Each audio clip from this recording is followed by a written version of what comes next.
All in a day's work, all in a day's working, all in a day's work, all in a Welcome day. to The Power of Now with Rich Bruckner. Yes. We are very honored today. We have a special guest, the great and powerful Dom of the Year.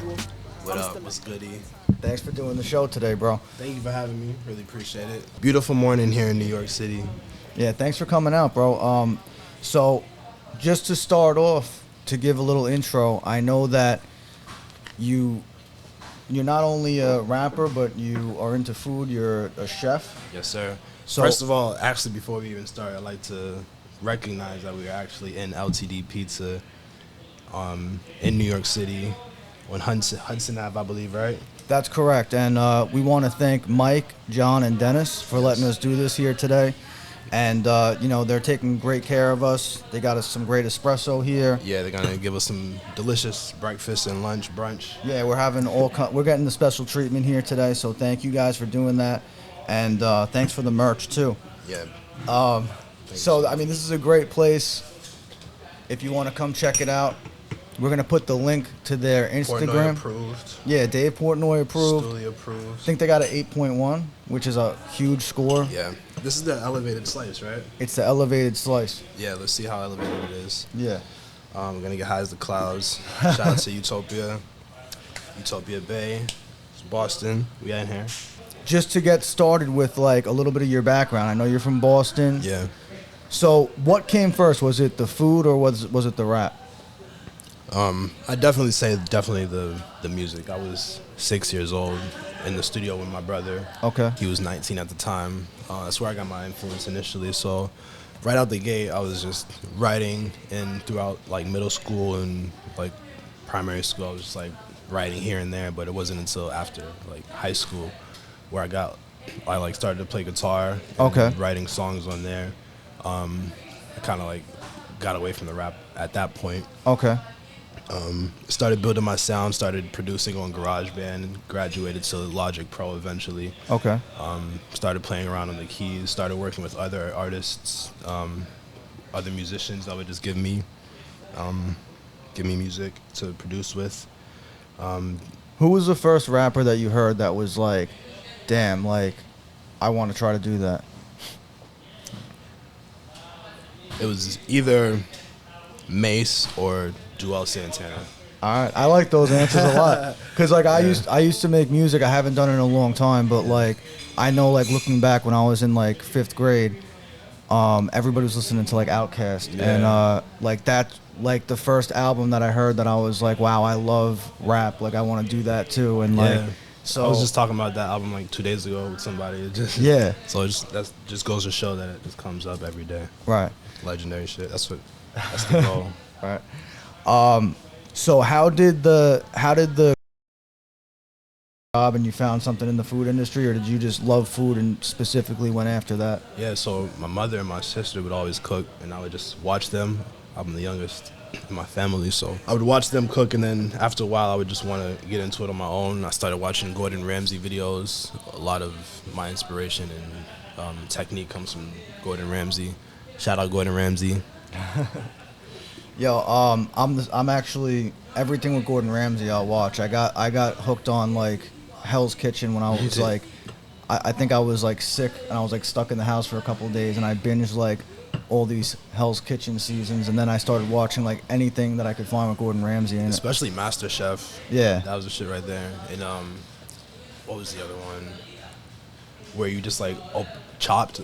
Yeah. Did he do chops? Or was that just like some other? I'll have to Google to verify that, to be honest. It's more than just Gordon Ramsay, just to go to show. Did you ever see the Anthony Bourdain? Anthony Bourdain's Oh a my huge. God.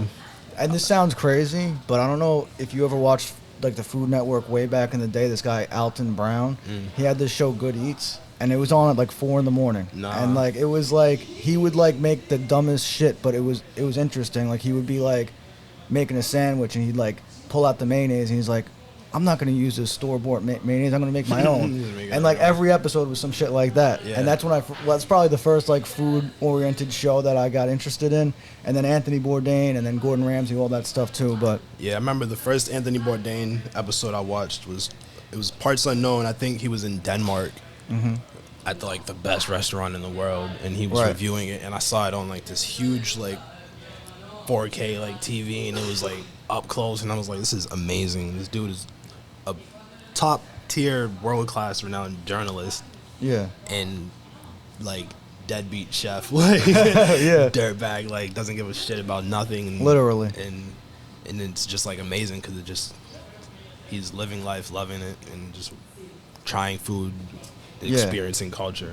He really had a way of making it interesting to people that weren't even really into food. Yeah. Like you could just Tying be into into travel. culture. Yeah, exactly. Whatever you're into. And that's kind of like when I travel, because of those shows, it makes me like, when I travel, it makes me want to do more like talk to locals and be like, yo, where should I eat here? Yeah, yeah. Like that's where I first got that kind of idea from, was like watching his shows. And then when I would be in like Myrtle Beach, I would just take an Uber somewhere and I'd talk to the Uber driver like, yo, what's the best place to eat? Yeah. Because I wouldn't even want to like just look online. I want to like talk to people that live in the community that could tell me like their opinion. There's a YouTuber, his name is Arab. He goes around the world and he just goes into like the slums or like the most random places and just Right. talks to locals and just immerses himself in the culture there and like the food and a lot of like drugs and gangs and shit. But Yeah. it's fire. I watched something like that called Soft White Underbelly. It's kind of similar. Oh, we have a special guest too. Pima. Pimo. This is Pima. Pima. P-I-M-A. Pima. She wanted to make an appearance. This is her slide-in. She wants the spotlight. So, I found out about you first on One Bite. I Yeah. think you got a lot of notoriety from that. And Incredible. some people, listen, some people might call it luck. I believe that luck is when preparation and opportunity meet. Yeah. So, like, you had an opportunity, and Yeah. the way you capitalized on it, somehow you did it perfectly, because I've seen so many of those reviews where people, like, just throw their name in there and, like, nothing happens. Yeah. And then, like, on this one review, like, you did it in a way where, like, all of a sudden there's news articles everywhere. Who's Dom of the Year? Everybody's commenting about Dom of the Year. So, did you, when this happened, did you think, like, oh, shit, I'm about to blow up off of this? Or were you, like, shocked at how this all kind of unfolded? Definitely preparation meets opportunity type of situation. I always like to go by stay prepared so you don't have to get prepared. Right. In this situation, I was literally walking down the street, saw an opportunity, and immersed myself in the situation because of the pre-calculation in the instant. Right. I put one and one together, knew two was going to come out of that. So, yeah, that was it. Virality is a real thing. The coolest, when they're going back and forth at each other, and you just step back and you're like, Dom of the Year again. Like, Yeah. that was like, I mean, genius. because was I not rudely interrupted? Yeah, you were. You were in the middle of, like, actually having your moment, and then that guy comes out and starts, you know, going crazy. Yeah. And I saw you did, like, a follow-up thing with Barstool after, and they were kind of asking you a little bit, like, is that guy always, like, unhinged like that? So I know the answer, but for people that don't know, can you elaborate on that a little bit? I guess. Yeah, like, he's got a history of blowing up on people. Yeah. Yeah. I mean, we don't have to go too deep into it. It was just, listen, I pretty much assume if somebody flips out like that it's not an isolated incident. Yeah. So, yeah, I mean. Another thing about this situation is there was a lot of heat in the moment and emotions. Okay. And I was just as cool as I was in the beginning. Right. And it's easy to, like, notice that. Yeah. Especially if there's, like, some comedic timing attached to it. So Yeah. that's what people gravitated towards and connected with. And also, my name is a title, so it's like, you're what? You who? Yeah. And then it's like easy to look up or easy to remember. Right. It's me. Well, If you look that's it up, how, you're gonna as find soon as I my saw music. Dom of the Year, I go to Instagram, type in Dom of the Year, and you pop right up. Do you always stay calm like that? Is that just your temperament? Or were you always like that, or did you have to work on that? I definitely had to work on that. Sorry. All good. I almost knocked the table down. I definitely had to work on that as a kid. I would blow up. And Okay. If I had to accredit or like attribute that to any one thing, it would probably be the book The Secret. Wow. Think positively and achieve positive results. I'm a little bit blown away that you mentioned that, because I'm like in the middle of reading one of the sequels to The Secret right now. Yeah. It's the third time I'm reading it. It's called The Magic, and I think it's like the 4th book out of 6 in the series. But it was given to me as a gift in like 2016, and the idea of it is that it's a 28-day process of all these tasks that you do to focus your mind on gratitude. And the idea is that by focusing on gratitude, you attract more things to be grateful for. Yeah. And so, yeah, that book actually, like every time I've gone through the 28-day process, amazing things have happened in my life. So I started doing it again. I'm on day 22 right now. Wow. But Wow. yeah, but it's weird that that like I'm in the middle of doing that, and I didn't that wasn't a thing that I knew you were gonna say. So when did you read The Secret? I didn't even complete the whole book, to be honest, but I clearly got the message. Yeah. I was probably like 19 or 20. Yeah, it's a powerful book, and a lot of people even just watch a documentary. If you're not a reader, there's like a YouTube. I think it's on YouTube. Yeah. You could find it. I think I probably like veered towards the video. Yeah, or it might have even been on Netflix at one point. I know that at some point, before I read the book, I watched this documentary about it where they kind of explained the whole concept, and that was It was kind of foreign when it first came out. yeah. People were like, "What? What is this? Like, think what?" And people misunderstand it because they think Yeah. just because you imagine something's going to happen, it's going to happen. It doesn't work that doesn't way. work like You that. have to put in work too, but part of it is the visualization and believing. And then by having the belief, it gives you the ability to execute. Yeah, it gives you kind of like the framework and structure to attack what you need. Right. Like they say in the word manifest. Like if you look at like a flight manifest, it's like everything that's listed on the manifest is like every person on the flight. Right. If you list out everything that you need to do and all the steps that it takes to accomplish whatever goal you want to achieve, you're gonna get to it in time. Right. You just have to follow the steps and leave the legacy. Absolutely. So, all right. So we got a manifester here. So Shout out to my sister Corner. was she the one that recommended the book to you? Nah, she's just she calls herself the manifester. Oh, okay. Yeah. All right. So you stumble on Dave Portnoy. Now this is after years of preparation, years of making music and being involved with food. So I know at some point you started a record label. Yeah. Tell me a little bit about that. Yeah, 2016 I started Utopia. I produce, I mix, I shoot videos, photos, I write. So I wanted to release my music under my own independent label. So I wanted to release under an independent label. I wanted to actually put out and highlight other artists in my community, especially because not many artists in Boston have a spotlight or a platform to shine on. Okay. It's called Utopia, The Real Utopia, Boston, Massachusetts. Okay. Yeah, I do merch as well. All right. Design merchandise. This is one of my We'll put the skincare links to products, everything in- Utopia Bay. What's that? A skin product? Skincare product. Okay. That I also make as well. It's sold out on the website, but Okay. batches are coming soon. We'll put a link on the description. to that. TheRealUtopia.com. And we'll also put it, there's like an Instagram, we'll put all that in there. So you got a record label, and then we also know that you opened for Kendrick Lamar at some point. What was that experience like for you? Yeah, that was an amazing experience because that was right when he started making a buzz, and it was his first show out here and on the East Coast, and he was, well, at least in Boston or Massachusetts. Okay. And his fan base was like really bubbling, so there was a lot of interest. And it was at the Middle East.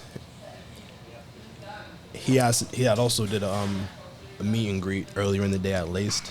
Okay. I didn't get to meet him though.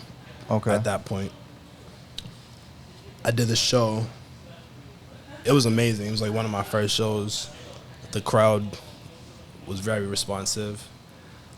However Welcome, you want to. come on. So sorry, guys. No, Don't please, worry this about is it. your job. Get in the middle of your Thank you. sentence. Thank you This so much. looks like sausage and broccoli, and that is Yeah. a margarita. This is a margarita. It's delicious. Okay. And let me grab these. Yeah, we're Show gonna you get that.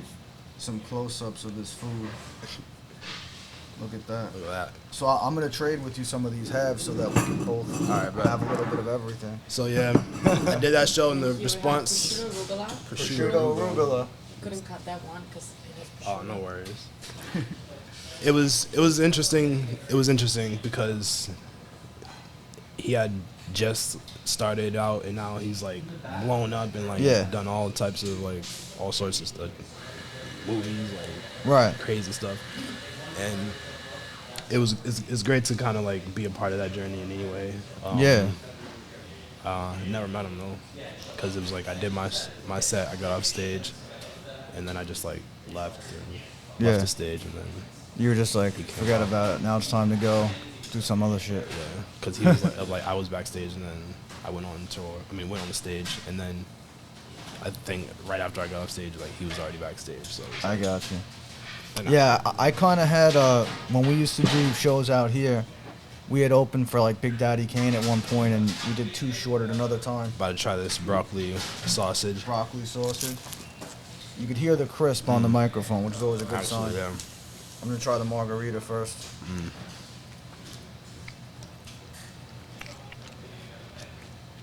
The sausage is delicious.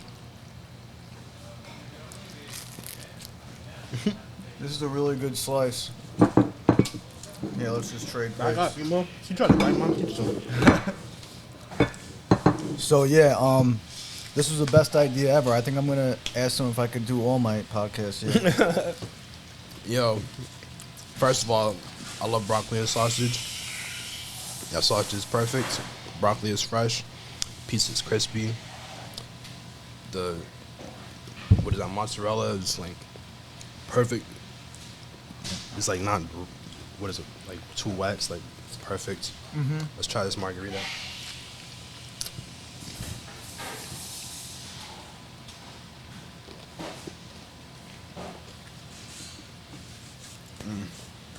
It's just fire, to be honest. Wow. Try this mixed white. I generally don't even really go for specialty slices as much, but Yeah. like this is really good. I would eat this again. It's actually one of the better specialty slices I've had. The broccoli and sausage, and the margarita is amazing too. Nah, this is fire. I can't wait to try it. It sounds like an interesting slice. Who doesn't like lemon and ricotta? So Tastes like pasta on a pizza. Oh my goodness. wow. Oh, My mom and my some garlic sister bread. would love this. Like they're into the white slices specifically. This is the best white slice. I never eat the white slices when if they come home with white slices, I avoid them. But this Yeah. is really good. I don't like white pizzas because they're usually dry and they're like not. No, yeah, this is moist. This is like, I think it's got some olive oil in here. Definitely tastes like garlic bread. It's Every like, slice has the good crisp that I look for in a pizza. Yeah. Incredible. Let's see what this arugula prosciutto is about. You go first on that. Alright, I'm gonna just go in there for it. Let's go for it, man. COVID's over with. I We're wonder not where worried this about it. just got it. God bless. I wonder where this prosciutto is from. I used to work at this place called Formaggio in Cambridge, and they would import their prosciutto from Italy. Prosciutto di Parma. Let's see.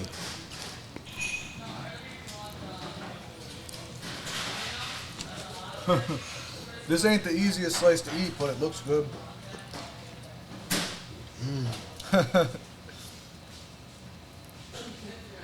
It's got some balsamic Yeah, I was glaze about to on say there. it tastes like balsamic glaze. I can see the balsamic glaze on there. It looks good. Another cappuccino. Thank you so much. Thank you.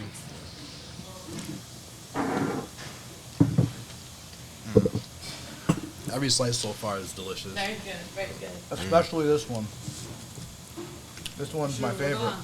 I think this might be like top 2 right here. They all are really good. Emo. Let's give Pima some crush. This has so many flavors on it. The arugula with the balsamic and the prosciutto all together. And then it's on top of a great slice of pizza.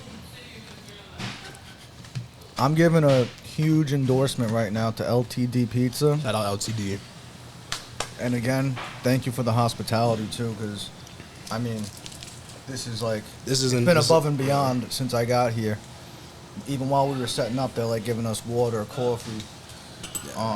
I worked in food service for a long time too. When I worked in a diner. I worked at a Pizza Hut of all places, and then I worked in a catering hall for like a couple of years.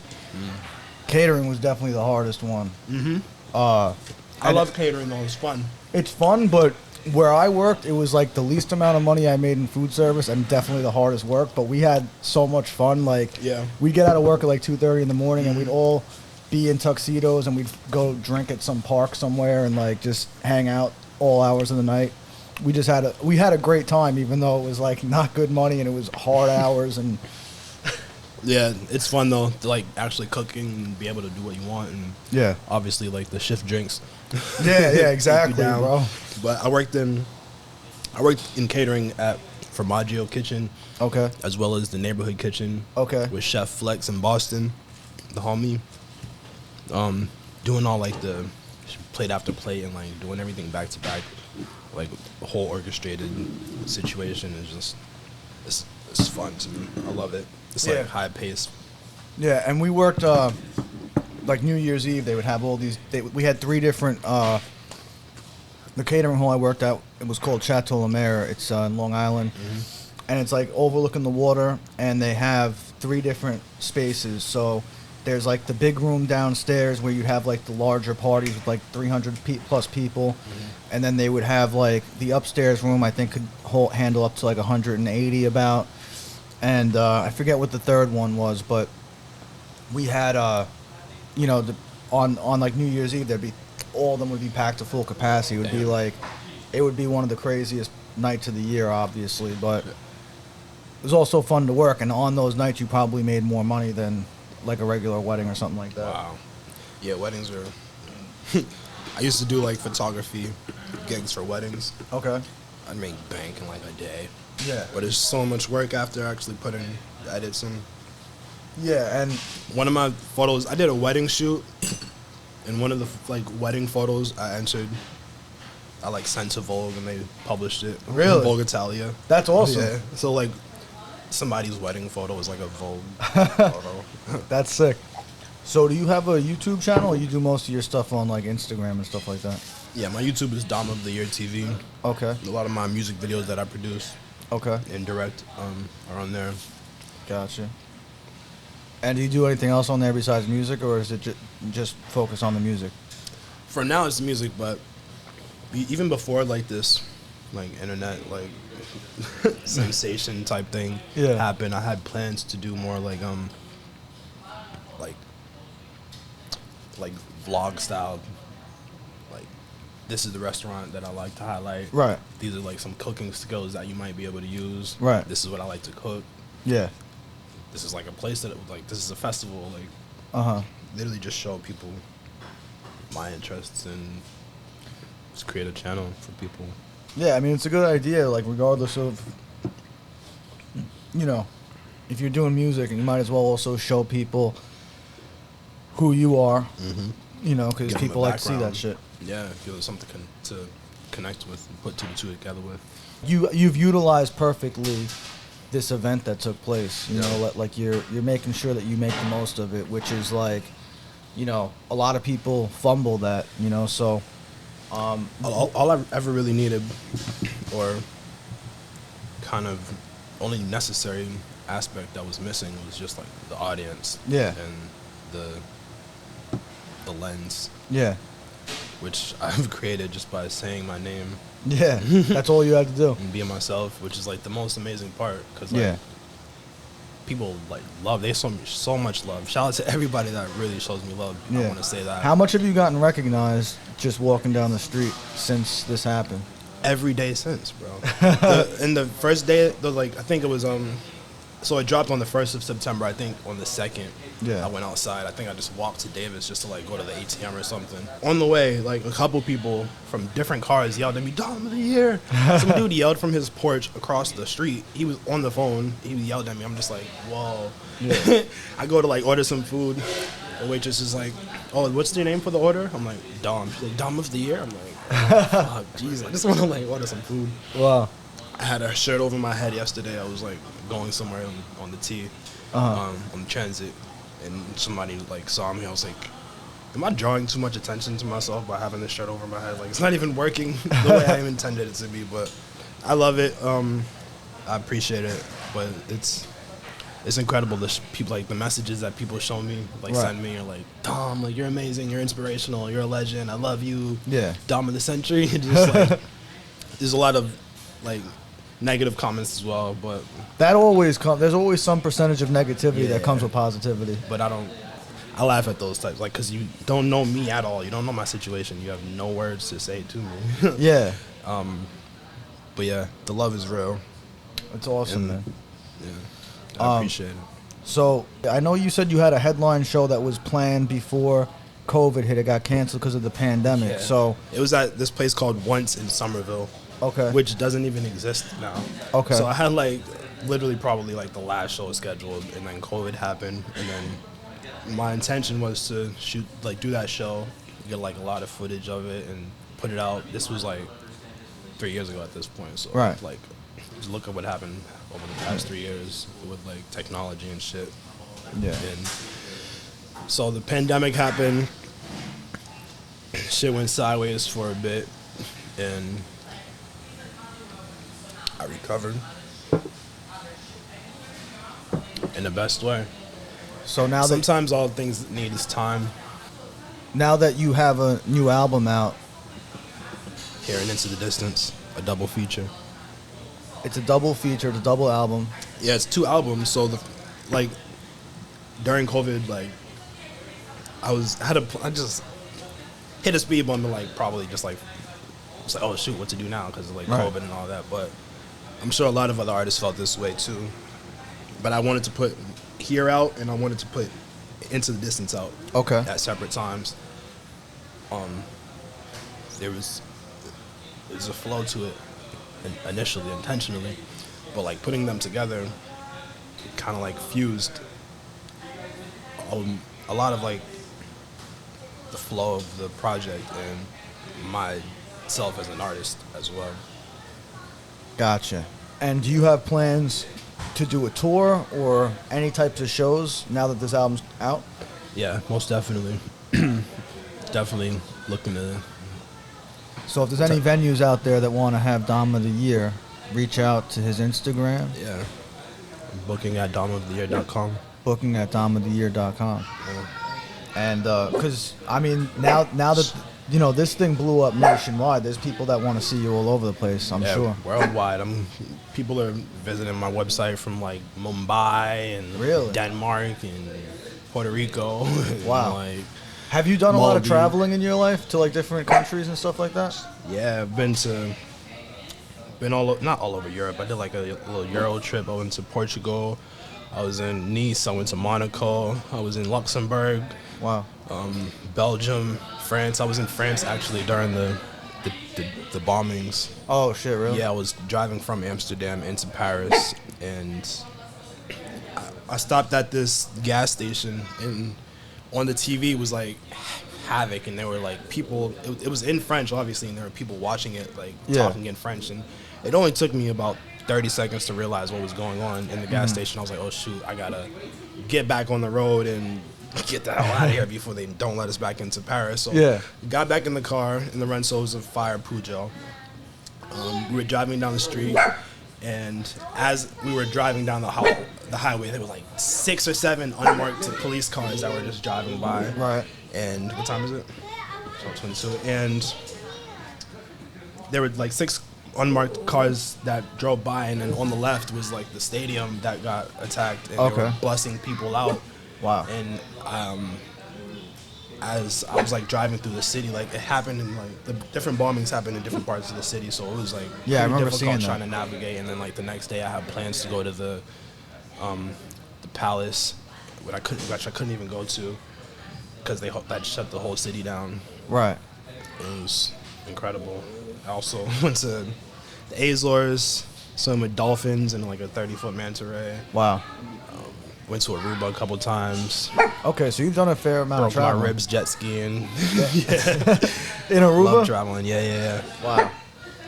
Okay, that's pretty. I mean, I haven't done a whole lot of traveling myself. I've got some plans in the future, but you know, I've done a couple of things here and there, but you know, not. I haven't been to as many places as you've been. That's for sure. Passport tatted up. Yeah. I actually lost my passport the last time I went out of the country, and then I just got a new one that I planned on using in 2020 when I got it, but then COVID hit and I didn't do anything. So I haven't been out of the country since before COVID. I want to go to Jamaica. Jamaica looks amazing. Yeah, try some of their authentic Caribbean food. Yeah. Relax, people. Some of the best food I had was in Turks and Caicos. Oh, man. Some of the most amazing like I bet. seafood. Caribbean food is just so fire. Yeah. Is Turks and Caribbean? Yeah, it is. It's part of the. It's owned by England, I think, or it's like an English territory. Yeah. But yeah, it is a Caribbean island. Yeah. But yeah, I mean, the people there are amazing. The food's unbelievable. I'm not even like, seafood's not my favorite type of food by far, but when I was there, all I could eat was seafood. It was just, everything I had was better than the last thing. Yeah. In Aruba, there's this place called Z-Rovers. I think that's how you say it. Okay. They have bomb seafood. It's right on the water. There's a lot of just different spots in Aruba that serve a lot of seafood. I had this red snapper that was delicious. I had that in Turks too, and the thing with Turks is all the beaches are public. There's no private beaches.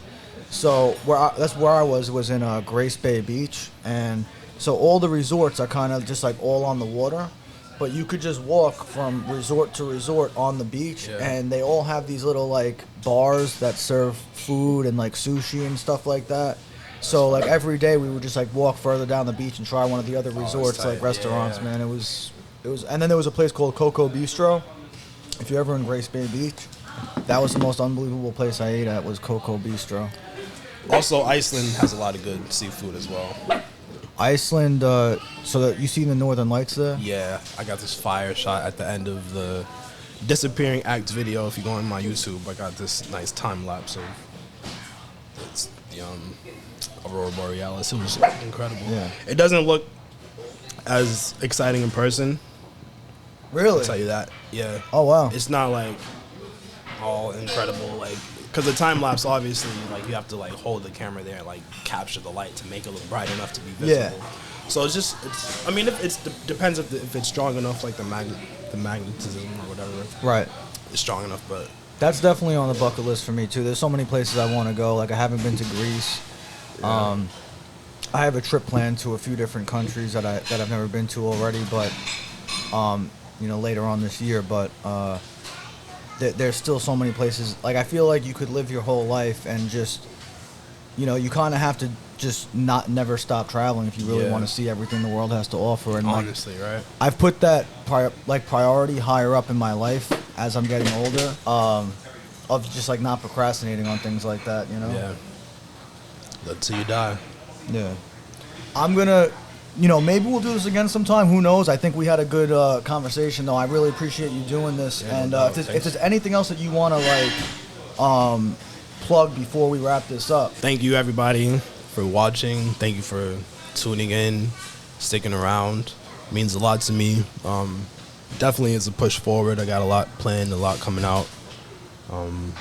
Check out Hearing Into the Distance, a double feature by DomoftheYear. Buy it on Apple, iTunes, Amazon, whatever. Stream it on Tidal first because they pay me the most.